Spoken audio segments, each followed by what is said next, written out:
Hello friends, मैं हूं doctor Mukul Malhotra. Chandigarh में सेक्टर 34 में स्थित divine minds child neurology and epilepsy centre में एक कंसल्टेंट चाइल्ड न्यूरोलॉजिस्ट। तो इस वर्ष एपिलेप्सी अवेयरनेस वीक के उपलक्ष्य में मैं आप सब लोगों से आज एपिलेप्सी और सीजर से संबंधित कुछ इम्पॉर्टेंट टॉपिक्स के बारे में चर्चा करना चाहूँगा। और आज का सबसे पहला ही जो टॉपिक है वो है सीजर्स और एपिलेप्सी, इन दोनों टर्मिनोलॉजीज़ के बीच के डिफरेंसेस का। तो सीजर्स क्या चीज़ है? अगर आप सब लोग जानते ही होंगे कि ब्रेन जो है एक तारों का जंजाल है। तो जब भी कभी इन तारों के थ्रू बहुत ही ज़्यादा करंट निकल के जाएगा या पास हो जाएगा, या फिर ब्रेन में किसी स्ट्रक्चरल प्रॉब्लम की वजह से या फिर किसी इंजरी की वजह से अगर दो तारें आपस में चिपक जाएंगी तो शॉर्ट सर्किट हो जाएगा और स्पार्किंग होगी, जिस वजह से शरीर अलग अलग प्रकार से हिलने लगता है और इसे हम बोलते हैं दौरे या टेक्निकल टर्म्स में सीजर्स। और एपिलेप्सी क्या है? एपिलेप्सी बस ऐसे दौरे होने की टेंडेंसी और ऐसे दौरे होने की टेंडेंसी। तो इसका मतलब कि अगर किसी आदमी को दो या दो से ज़्यादा दौरे पड़े या फिर पहले ही दौरे के बाद हमें महसूस हो कि इस आदमी को या बच्चे को और दौरे भी होने वाले हैं, तो हम उसे एपिलेप्टिक लेबल कर सकते हैं। अब जो कॉमन सवाल इसके बाद उठता है कि अब एपिलेप्सी का ट्रीटमेंट किस प्रकार से किया जाए। तो इसके लिए सबसे इम्पॉर्टेंट जो चीज़ हमें समझनी है कि हमारे पास 3 तरीके हैं एपिलेप्सी को ट्रीट करने के। तो सबसे पहला है दवाई के माध्यम से। तो इन दवाइयों को हम बोलते हैं एंटी एपिलेप्टिक मेडिकेशंस।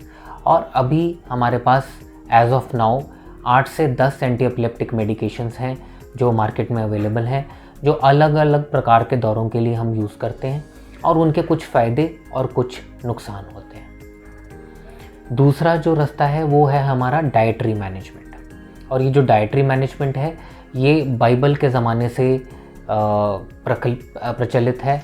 और इसमें पुराने ज़माने में क्या किया जाता था कि बच्चों को या जिनको भी दौरे होते थे उन्हें भूखा रखा जाता था, और उनके शरीर में फिर भूखा रखने की वजह से फ़ैट का मेटाबॉलिज्म होता था, जिससे कीटोन बॉडीज़ बनती थी और उनके दौरे रुक जाते थे। तो साइंटिस्ट ने इसी मेथड को रिफ़ाइन करके कीटोजेनिक डाइट बनाई, जिसमें हम फैट्स की मात्रा को कार्बोहाइड्रेट की मात्रा से 3 या 4 गुना कर देते हैं डाइट में, जिससे हमारे शरीर में कीटोन बॉडीज़ की मात्रा बहुत ज़्यादा बढ़ जाती है और उसकी वजह से ब्रेन काफ़ी हद तक स्टेबलाइज हो जाता है और जो दौरे दवाइयों से नहीं रुक पा रहे थे वो डाइट की मदद से रुक जाते हैं।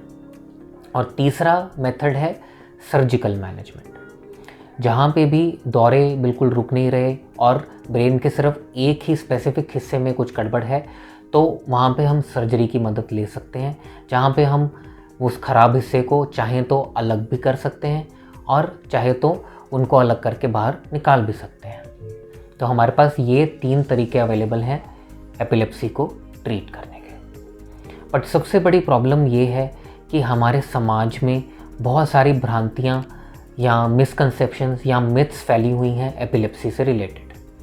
तो इनमें से सबसे इम्पॉर्टेंट और सबसे कॉमन मिथ जो है कि अगर किसी को भी दौरे पड़ते हैं तो लोग ये कह देते हैं कि अरे इसे तो माता आ गई या इसके अंदर किसी की आत्मा आ गई। तो वो ट्रीटमेंट कराने के बजाय किसी झाड़ फूक वाले बाबा के पास पहुंच जाते हैं और उसका ट्रीटमेंट और डिले करवाते रहते हैं जब तक कि उसकी बुद्धि भी कम होने लग जाती है। तो मेरी सबको इस वीडियो के माध्यम से एक सलाह और एक अपील रहेगी कि प्लीज़ अपनी एपिलेप्सी को ऐसे इग्नोर ना करें और ऐसे अंधविश्वास में बिल्कुल भी भरोसा ना करें और जल्द से जल्द अपने डॉक्टर की या न्यूरोलॉजिस्ट की सलाह लें और बढ़िया ट्रीटमेंट स्टार्ट करें। दूसरा जो एक मिथ या भ्रांति जो समाज में फैली हुई है वो ये कि अगर हम मिर्गी की दवाई खाते हैं तो बच्चे का दिमाग और जो बुद्धि है, काम करने की क्षमता है, वो कम हो जाती है। और ये बिल्कुल सरासर गलत है। बुद्धि कम होना या काम करने की क्षमता कम होना वो एपिलेप्सी की नेचर में है, या जिस प्रकार के आपको दौरे होते हैं या कोई सिंड्रोम है उसकी प्रॉब्लम है, रादर दैन मेडिकेशंस की। मेडिकेशंस तो बल्कि स्पार्किंग को रोकती हैं और ब्रेन को दूसरे काम करने पे एटलीस्ट एनकरेज करती हैं। और ब्रेन एटलीस्ट शॉर्ट सर्किट नहीं होता तो दूसरे कामों में ध्यान लगा सकता है।